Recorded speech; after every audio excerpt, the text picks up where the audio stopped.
Continuamos en McKinney. Recibimos a don Pedro Silverio, doctor en economía y todo un referente en lo que se llama un buen profesional, un buen académico y todo un señor asesor en estos temas de la economía. Bienvenido, bienvenido. Un placer. Muchas gracias.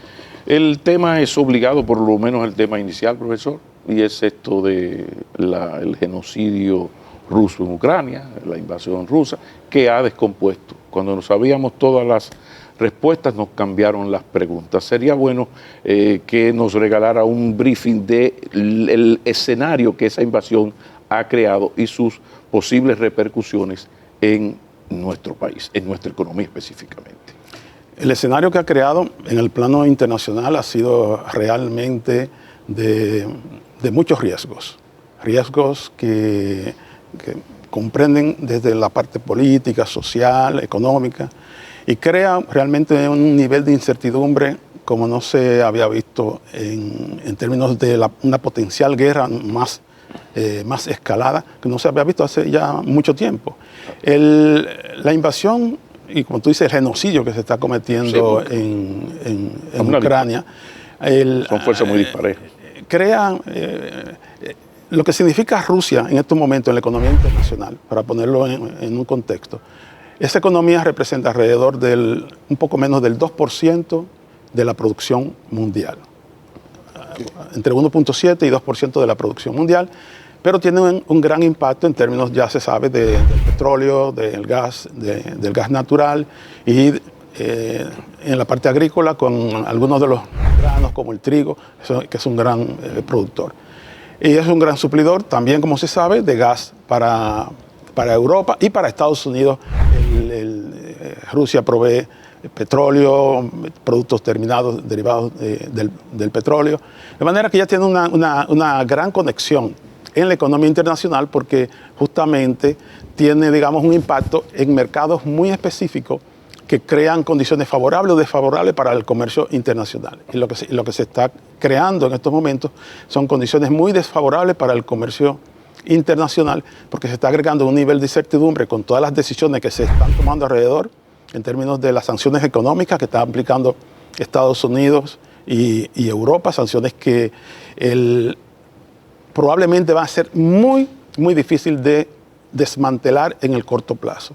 Aun cuando haya una solución militar, sí, que es probable que llegue esa solución militar pronto, el problema será después cómo abordar las consecuencias de las sanciones económicas que se le están imponiendo a Rusia en estos momentos. Yo recuerdo una obra de Keynes que analizaba las consecuencias económicas de la paz. Cuando terminó la Primera Guerra Mundial y a Alemania se le impusieron unas condiciones económicas muy onerosas. Y esas condiciones económicas muy onerosas en Alemania crearon unas condiciones muy especiales. Surgió un líder nacionalista como Adolfo Hitler y eso fue escalando hasta la Segunda Guerra Mundial. Entonces, ahora tenemos un personaje con esos delirios de grandeza que tenía Hitler, que pudiera sentirse muy acorralado con estas sanciones económicas y podría provocar otros eventos de mayor magnitud y ya de hecho ha amenazado, ha puesto en alerta la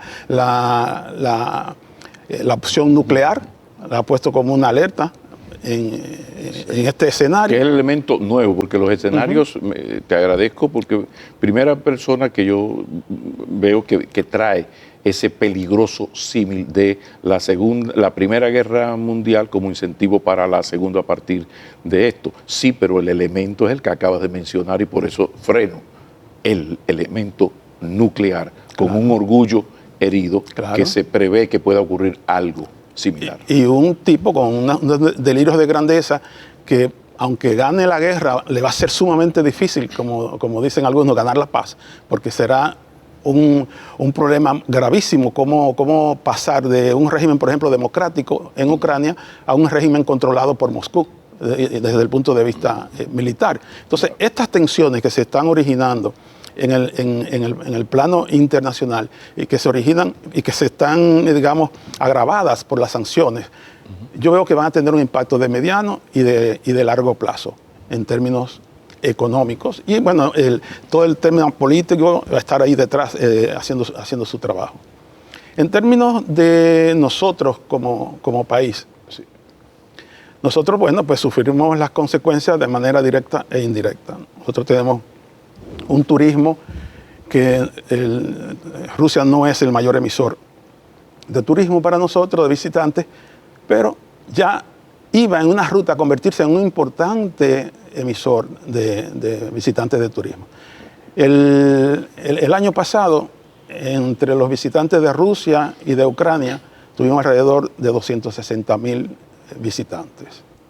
Y este año, pues esa cifra fácilmente pudo haberse duplicado porque esto venía creciendo de una manera casi exponencial. Entonces, eso va a tener un impacto importante en el turismo, porque primero que están suspendidos todos los vuelos y están suspendidos el espacio aéreo para los vuelos rusos y está en Europa y está suspendido el espacio aéreo en Estados Unidos. De manera que eso va a tener un impacto en el turismo dominicano que bien podrían representar alrededor de $400 millones en los flujos del año de 2022.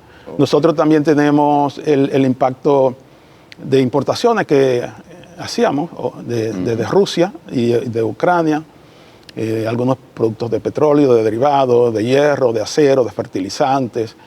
Y bueno, eso también va... Y el tema de los commodities, especialmente lo de la soya, el maíz, o sea, los elementos fundamentales para el pollo. Se habla de un inminente aumento en el precio del pollo a partir de...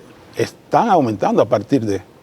Todos los precios de bienes agrícolas, como el maíz, la soya, el sorgo, el trigo, todos esos precios han estado aumentando desde la escalada en la guerra de Ucrania. Y además, desde que se produjo la invasión de Rusia a Ucrania, el precio del petróleo se ha disparado en alrededor de $20-25 el barril. Antes de la invasión estaba alrededor de 92. De hecho, ese precio de 92, ya cuando estaba en 92, sí, el barril de petróleo, ya estaba reflejando las condiciones de incertidumbre que se estaban originando por las amenazas de que Putin iba a invadir a Ucrania. O sea que este es un proceso ya que ha venido en una escalada de precios que está poniendo ya en peligro, digamos que los enfoques de combate a la inflación que se estaban dando a nivel internacional, es decir, tanto en Europa, pero a nivel local también, como porque Estados Unidos. Eso no estaba en los planes de las cuentas nacionales no están diseñadas a partir de un petróleo a 110, 120. Esas son palabras malditas. No, el presupuesto nuestro está diseñado con un precio de $68 el barril. Estamos hablando de que muy posiblemente sea duplicado. Está a un tris, porque estamos en 110, cero mata cero. Bueno, unos $40 más el barril de petróleo.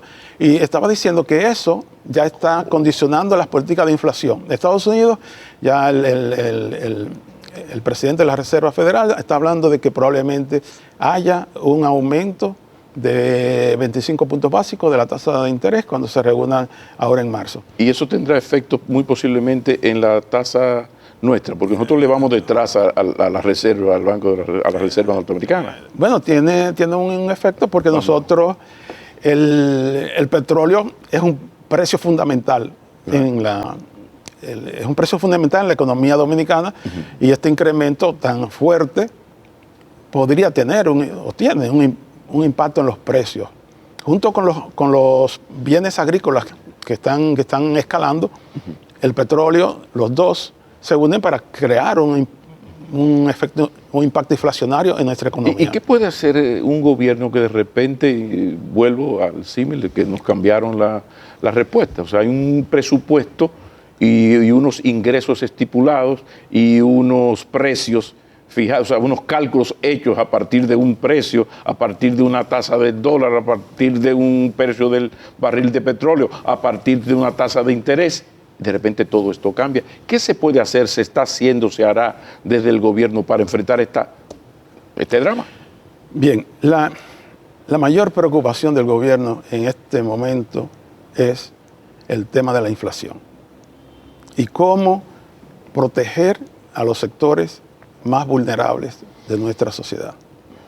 En el discurso de este domingo, el presidente abordó ese tema y explicó las estrategias que el gobierno ha estado implementando para enfrentar un problema del que no tenemos control. Es decir, nosotros no podemos cambiar los precios internacionales del petróleo. No podemos cambiar los precios de los bienes agrícolas. Ahora, lo que sí podemos hacer, y dentro de una restricción presupuestaria muy fuerte, es tratar de que los sectores más vulnerables de la población no sean tan afectados por esta escalada de precios internacionales. Lo que pasa es que yo sabía que eso se estaba elaborando antes del día miércoles de la invasión. O sea, el gobierno estaba tomando medidas, y esas son parte de las medidas, para enfrentar un problema que teníamos, y sabemos, problema de la inflación. Los commodities, el precio del petróleo, cero mata cero.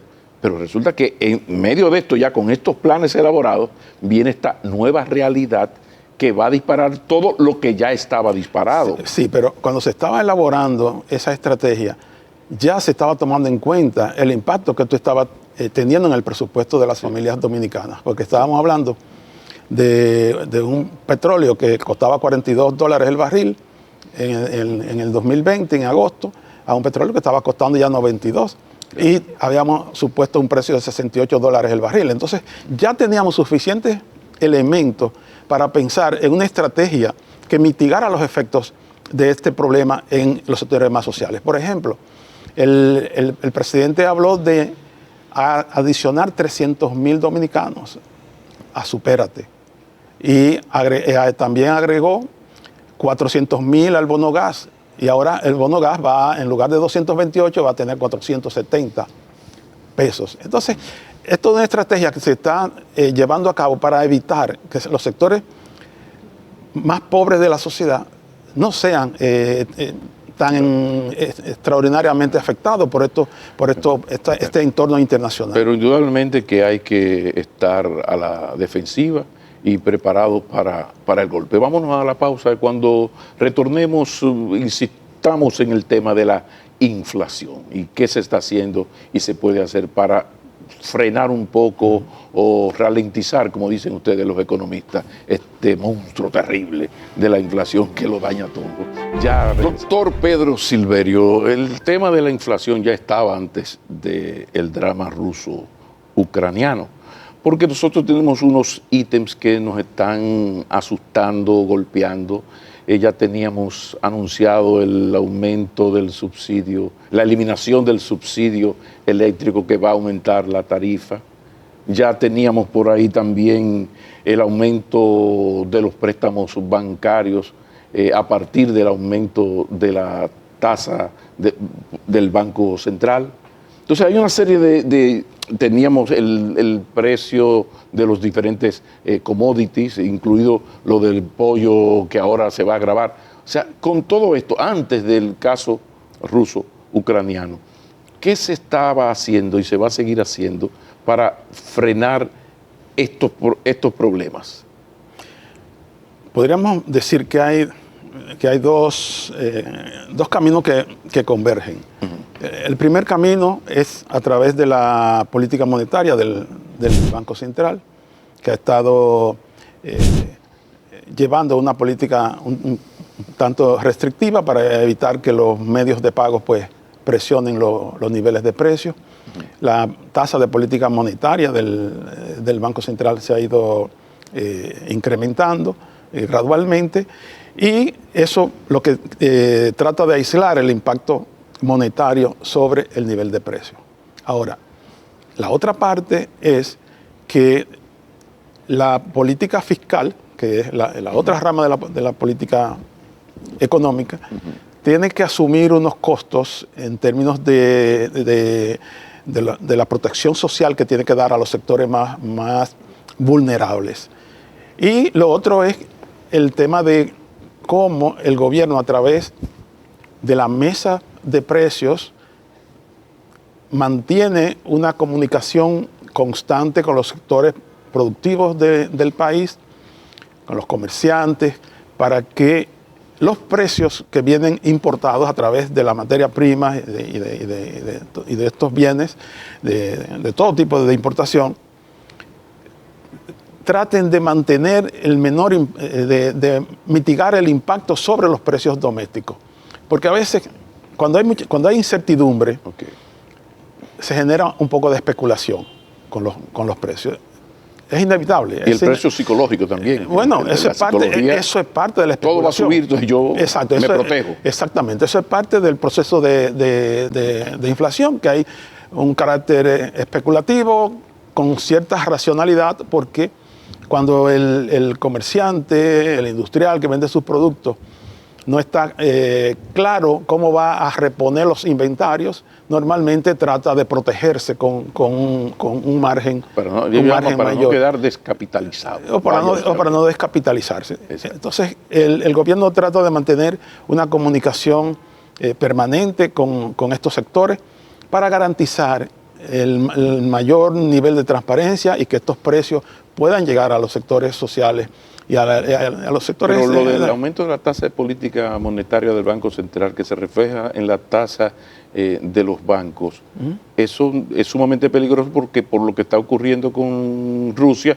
ya dijiste que es posible un aumento de la tasa en los Estados Unidos, y nosotros vamos detrás de la reserva estadounidense. Sí. Entonces, ¿soportaría la República Dominicana, la economía dominicana, otro aumento de su tasa de política monetaria, que una decisión así del Banco Central para hacer su trabajo de la estabilidad macroeconómica? Bueno, la realidad es que en este 28 de febrero, que es cuando se hizo la reunión del Comité de Política Monetaria del Banco Central, de mercados abiertos, el Banco Central mantuvo la tasa de interés de política fija. Entonces, el Banco Central en este momento encontró que no habían condiciones ya en la economía para hacer un aumento, otro aumento en la tasa de política monetaria. Ahora, ¿va a aumentar en el futuro? ¿No va a aumentar en el futuro? Tiene que depender mucho de las condiciones particulares que se presenten en cada momento, porque esta situación está cambiando de manera muy rápida, y tú no sabes hasta qué punto pudieran generarse condiciones para que haya un aumento en las tasas de interés. Pero yo creo que las autoridades del Banco Central están muy conscientes de que hay un objetivo de crecimiento y que las tasas de interés también pueden afectar ese objetivo de crecimiento. Precisamente, ¿qué tanto afecta la tasa de interés bancario en los préstamos de la tasa de política monetaria? O sea, yo aumento un 0.25, un 0.5 como Banco Central, tasa de política monetaria. ¿Cómo se reproduce eso en la tasa de interés del préstamo de Juancito Pérez Vidal, alias Tito, que tiene una hipoteca, 1,5 millones? Bueno, hay lo que se llama un mecanismo de transmisión de la política monetaria, sí, a través del crédito, de los canales de financiamiento, y ese efecto es sumamente difícil de cuantificar, porque es un efecto que se va produciendo gradualmente a través de los meses. Y se estima que probablemente una decisión de ese tipo de política monetaria termine completando sus efectos sobre la economía entre 3 y 6 meses. De manera que es un proceso que va gradualmente permeándose en todo el sistema. Pero hay algo que puede hacer el Estado vía Banco Central, vía la Superintendencia de Bancos, vía la Asociación de Bancos, en un momento difícil, un país que comenzaba a recuperarse, de repente comienza a cambiarnos las cosas. Existe la posibilidad de que vía esas instituciones, por ejemplo, el nivel de credibilidad ante los sectores productivos de don Héctor Valdés y de la institución Banco Central, sí, es muy alta. Ahí tenemos una superintendencia de bancos que habrá que felicitarle, y la felicitamos por la manera en que ha manejado la quiebra reciente de un banco y no ha pasado nada. Entonces, sí, en un momento tan difícil, habría la posibilidad de decir, coño, ven acá, siéntate aquí, ven, la Asociación de Bancos, vamos a ver cómo hacemos esto, para que no sea como tan exacto el cálculo del aumento. ¿Eso es posible? Bueno, el aumento no es exacto, porque como te digo, esto se va permeando a través del tiempo, y requiere 3 o 4 o 5 meses para que se complete el efecto. Yo pienso que siempre un diálogo entre las autoridades monetarias y el sistema financiero siempre será provechoso para el país. Porque además tú tienes múltiples objetivos en este tema. Es decir, tú estás mirando el tema, ¿verdad?, de que el crédito llegue de la manera más barata a quien va a buscar un financiamiento. Pero también tú estás mirando el tema de mantener la integridad del sistema financiero. Y entonces tú tienes que estar conjugando elementos ahí para que al final lo que resulte sea lo más conveniente para el país. De manera que siempre será provechoso ese diálogo entre la Administración Monetaria y Financiera y los regulados supervisados. El gobierno actual tiene bien claro el valor, la importancia de la estabilidad macroeconómica para la marcha de una economía. ¿Se está haciendo lo que se tenga que hacer, incluso parte de lo imposible? En absoluto. O sea, el compromiso del presidente Abinader con la estabilidad macroeconómica del país es innegociable. Y está, te puedo decir, sí, en sesión permanente con su equipo económico para tratar de buscar las soluciones que sean económicamente saludables para el país y socialmente viables. Y eso se está haciendo con respeto a ese criterio de que la estabilidad macroeconómica es innegociable. Y por eso el gobierno está caminando con pies firmes, tomando decisiones que permitan proteger a esos sectores más vulnerables, pero que permita también mantener la estabilidad macroeconómica, que como te digo es innegociable. El sistema financiero internacional, pero también el sistema financiero nuestro, ¿cómo va a ser afectado en el caso del sistema financiero nuestro? ¿Será afectado o puede ser beneficiado de esta crisis Rusia contra Occidente, o acciones ya de política monetaria y financiera desde Occidente hacia Rusia? ¿Dónde estamos nosotros? El sistema financiero nacional, ¿cómo le iría en esta otra guerra de números? Bueno, yo creo que el sistema financiero no tiene tanta exposición para tener un impacto significativo en esta situación, porque primero que el socio comercial más importante nuestro es Estados Unidos.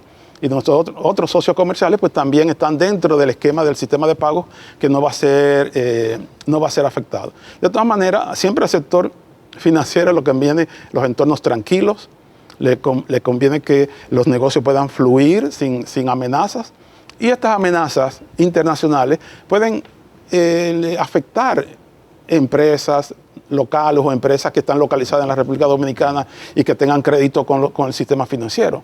Entonces no hay esa perspectiva de que pudiera ser beneficiado por esto. Porque ¿no se vislumbra un debilitamiento o fortalecimiento especial del dólar en este escenario?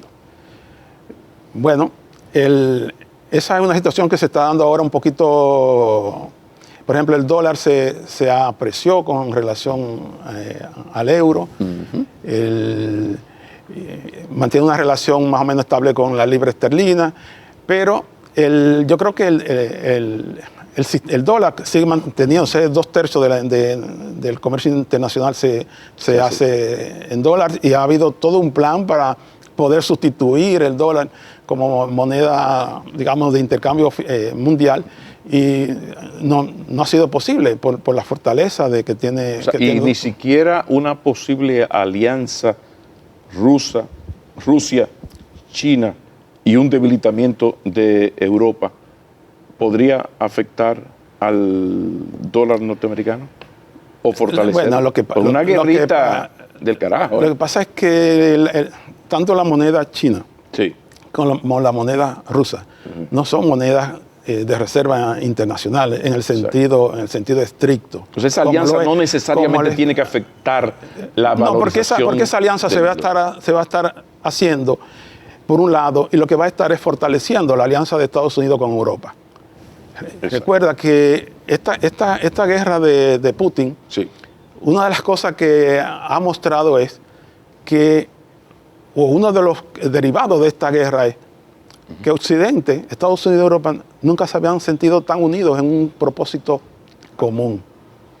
Y además que Rusia, al unir a Occidente también, en Ucrania ha mostrado una incapacidad militar o unas deficiencias militares que no estaba programado para 8 días. Exactamente, no se pensaba que Rusia tenía esas debilidades en términos militares. Entonces, Rusia sale muy mal parado militarmente de esta guerra, aunque es una de las grandes sorpresas, porque no se preveía eso. No. Pero vámonos a la pausa cuando retornemos, último segmento, y la verdad es que tenemos unos cuantos temas que a ver a cuál le vamos a dar prioridad. Ya regresamos. Y entramos al último segmento de esta conversación con el economista, doctor Pedro Silverio. Profesor, hay una reforma fiscal que va y viene, un pacto fiscal que se anuncia, se da marcha atrás. El fin es que la Estrategia Nacional de Desarrollo mandaba un bendito pacto fiscal que no ha habido manera. Entonces, a veces uno lo que nota es que el gobierno, ante la imposibilidad de que se firme ese pacto fiscal que conllevaría esa reforma fiscal, lo que está haciendo es con las leyes en las manos, con el código tributario y saludo a Luis Valdés, donde yo busco los chelitos legalmente, que no sea un aumento, sino una mayor eficiencia recaudatoria. Saludo también a Yayo Sanz Lobatón, porque entre DGI y aduanas están haciendo el trabajo dolorosamente bien para los ciudadanos, porque se está recaudando, pero se va a más y uno siente eso. ¿Cómo se está haciendo esto de la reforma fiscal a pedacitos y qué posibilidad hay de que se llegue a un acuerdo cuanto antes y más aún en estas circunstancias? A mí me parece que desde la transición hacia el nuevo gobierno ya se estaba pensando en el tema de la reforma fiscal como una necesidad. Y se veían por cómo iban marchando las finanzas públicas, de que iba a ser necesaria una reforma fiscal. Y de hecho el gobierno vio, ya siendo gobierno, vio la necesidad de esa reforma fiscal. Pero aquí surgieron unos elementos nuevos. La pandemia no estaba en la ecuación, la pandemia. Y el gobierno sencillamente dijo, no, ¿cómo es posible? A la situación de crisis que tenemos originada en la pandemia, que ahora agreguemos una reforma fiscal. Y sencillamente el presidente tomó la correcta decisión de posponer esa reforma fiscal. Ahora, el momento de esa reforma fiscal probablemente no sea ya en este periodo de gobierno. O sea, ese será un tema de un próximo gobierno. Y eso se dijo, creo que tú lo comentaste en algún momento, sí, antes de lo de Rusia. Sí. Es decir, que ahora la crisis mundial que genera la crisis rusa, Ucrania, ahora sí es verdad que... Justamente iba a ese elemento. O sea, tú tienes una situación de una crisis sanitaria y todo lo que originó en términos económicos. Tú dices, bueno, ya estamos superando esto. Y justo cuando ya está superando esto, dices, no, espera, vamos a agregar ahora en la ecuación el problema de Rusia y Ucrania. Y el problema de los precios del petróleo y los precios de alimentos, de los alimentos. Entonces, no hay posibilidad de tener una reforma.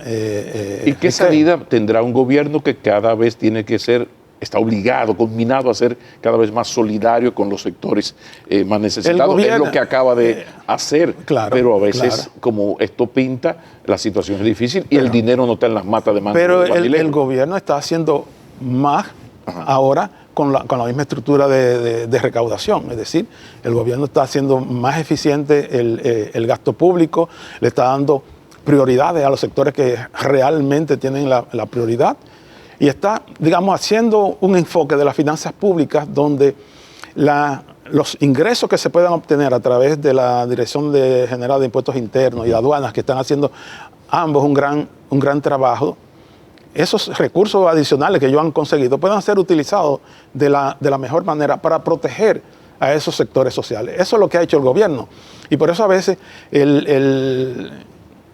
uno mira los niveles de inversiones públicas y se critica, bueno, que los niveles de inversiones públicas son bajos, pero es que el gobierno tiene una restricción presupuestaria y dentro de esa restricción presupuestaria tiene que distribuir esos recursos. En una situación de crisis como la que se está viviendo en el plano internacional, que es una amenaza para el país, ¿qué debe hacer el gobierno? Tratar de utilizar esos recursos en los sectores sociales más necesitados. Independiente, bueno, la infraestructura es necesaria y perfecto, y estamos de acuerdo con eso, pero cuando tú antepones el tema social a todo lo demás, tú necesitas dedicar recursos a ese tema social. Pero además, yo quiero decir una cosa. Una gran parte de ese gasto social que se clasifica contablemente como un gasto corriente, en realidad, mucho de eso es un gasto de capital. ¿Sabe por qué? Porque ese gasto social está orientado a mejorar la capacidad del capital humano, que es fundamental para el desarrollo de cualquier país. Y ese capital humano es salud, ese capital humano es educación, y ese capital humano es vivienda. O sea, ese capital humano que se está fortaleciendo a través de esa política social, en realidad estamos invirtiendo en la parte fundamental para el desarrollo de un país, que es el capital humano. Y el gobierno tiene bien claro eso y lo ha socializado con los grandes empleadores. Sí, claro. Pues mira lo que estoy haciendo, esto es para esto no solamente aquí. No, yo creo que el gobierno, a pesar de las circunstancias tan adversas sobre las cuales ha tenido que trabajar, el gobierno tiene la legitimidad para propiciar una reforma fiscal. ¿Por qué? Porque está utilizando los recursos públicos con pulcritud y con eficiencia. Y esa es la legitimidad que debe tener cualquier gobierno para llevar a cabo una reforma fiscal. Lo único que ya esa será tarea para Luis Abinader parte 2 o el candidato vencedor de la oposición, porque uno de los dos será. Hay algo que llamó poderosamente la atención y fueron unas críticas del expresidente Leonel Fernández directas al Banco Central y al gobernador de que esa institución maquillaba las cuentas nacionales y no hablaba la verdad ni daba las explicaciones correctas. Por ejemplo, citó lo del crecimiento económico. Y bueno, es que lo comparaste con el 20, si lo comparas con el 19 te vas a dar cuenta. O sea, a uno le llamó mucho la atención de esta crítica tan frontal, sobre todo porque don Héctor Valdés fue el gobernador del Banco Central durante los 12 años de gobierno del presidente Fernández, y de ser cierto la acusación de Leonel Fernández contra don Héctor Valdés, no creo que don Héctor y el Banco Central hayan aprendido a hacer esas cosas el 16 de agosto del 2020, digo yo. ¿Qué es lo que está pasando? A mí me parece, tú sí sabes de esto, ¿qué es lo que está ocurriendo? A mí me parece, yo enmarco todas estas críticas en lo que me parece a mí que viene de un estamento político, y las tipifico como unas críticas políticas, más que como una crítica a los contenidos económicos. O sea, el Banco Central yo creo que ha ido haciendo grandes avances en materia de transparentar sus cuentas nacionales, de cálculo de la inflación, y sencillamente me parece que es una discusión, un debate, que el único que sale afectado es el país. O sea, no creo que sea un problema porque haciéndole daño al Banco Central, lo único que se le hace daño es a la economía del país. Porque el Banco Central es la institución que representa la moneda nacional, es decir, es la institución que tiene la política monetaria, y no creo que tenga sentido tratar de desacreditarla, porque no me parece que eso le va a hacer bien al país. Pero lo que llama la atención es el origen de la crítica, porque aquí hay alguien que sabe lo que es dirigir un Estado, tiene experiencia de Estado y el valor la importancia que tiene la confianza de los sectores del país, pero de los sectores productivos a ese Banco Central, porque si luces tienen los gobiernos del PLD, todos, fue lo de la estabilidad macroeconómica. Eso yo creo que ni los PRMistas lo niegan, incluso el sector económico del gobierno lo ha reconocido más de una vez. Entonces, ¿cómo es posible que haya este rifirrafe con el funcionario responsable directamente de las luces mayores de unos gobiernos que por supuesto tienen sus sombras? La tarea no se entiende. Sí, yo realmente no lo entiendo tampoco muy bien, lo entiendo como un problema político y no veo realmente las razones, no veo aparentemente cuáles son esas razones para que desde la posición del expresidente Fernández se hagan estas críticas al Banco Central. Pero finalmente podemos decir que desde el gobierno se están tomando las medidas y se está haciendo todo lo posible y parte de lo imposible para que todos estos efectos negativos, lo primero, lo que ya venía anterior a esto, que son lo del petróleo, lo de los commodities, pero todo esto lo que ha hecho es acelerar y aumentar las cosas. Desde el gobierno se está preparado para recibir el chapuzón. Claro que sí, claro que sí. El gobierno está totalmente preparado, está monitoreando la situación minuto a minuto para tomar las decisiones que sean necesarias para preservar la estabilidad macroeconómica del país. ¿Cómo ve el profesor, hablo ahora con el académico, el profesor académico, el doctor en economía Pedro Silverio, sin llegar a pitoniza, los próximos meses de la economía dominicana ante este escenario? Bien, una lucha fuerte contra la inflación. Es lo que veo en estos próximos meses, porque eso es lo que el entorno internacional nos está proyectando hacia nosotros. Y el gobierno está enfocado en la lucha contra la inflación por las dos vías que te mencioné, por parte de la política monetaria y por parte de la política fiscal a través de los programas sociales. Y el gobierno está centrado en neutralizar, hasta donde sea posible fiscalmente, los impactos de esta situación internacional en el presupuesto de las familias dominicanas. Muchísimas gracias, profesor. Gracias por la invitación. Volveremos a encontrarnos y no tendré que esperar 3 años como esta vez. Vaya la crítica al final. Muchísimas gracias. Gracias.